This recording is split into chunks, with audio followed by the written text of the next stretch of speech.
let's see how will we solve this question right here, that we have to write a function that swaps the value of two numbers which it will take. So let's see that. For that, let's write some code.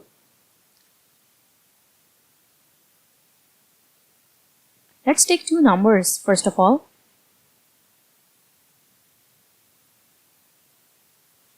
And let's assign them some values. Let's say 10.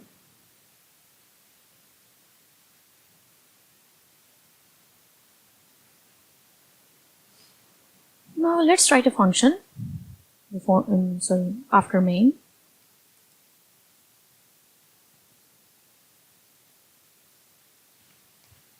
We'll call this function as swap. You can write your own name if you want. Okay, just so that you will know that these two values are different. Just so you'll know, A and B and X and Y, they are different. So I'm giving them different names.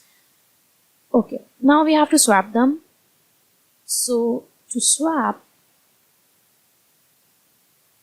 let's use a variable temp. Okay, for swapping, what you have to do is, first of all, you have to store the value of A in some temporary variable, which we are using here as temp. So now whatever was in A has been stored to temp. Now we can write something in A or whatever we want, and we want to write actually B, because we want to swap it. We want to store whatever is in B to store it in A. So we want to move whatever is in B in A. So we have written this line. Now whatever was in B has been moved to A. Now what we have to do is we have to move whatever is in A to B. So whatever was in A is stored in the variable temp temporarily, right? So we can write temp here. This way these two variables have been swapped. So whatever was in B has been gone to A, and whatever was in A, which we stored in temp for some period of time, is now in B. Now we have done this.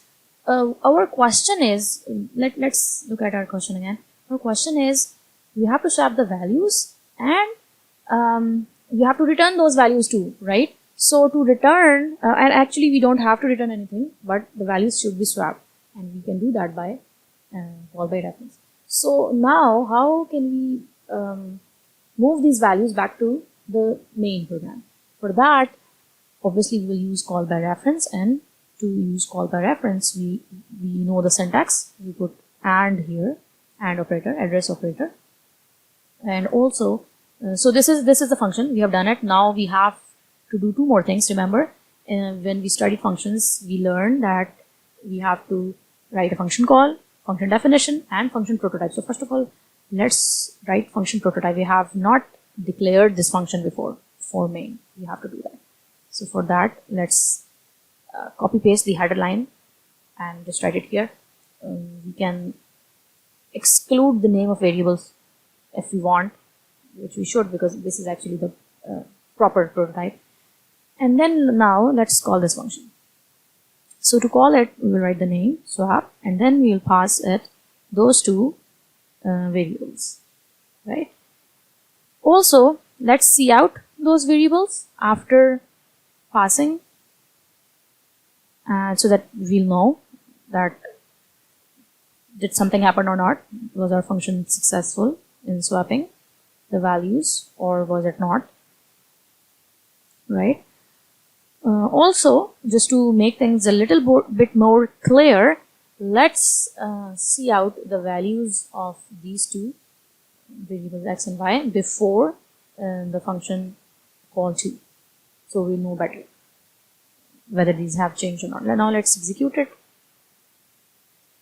and let's see what do we get. So the value was 10 and 20 before main, and after main they have changed. It's 20 and then 10.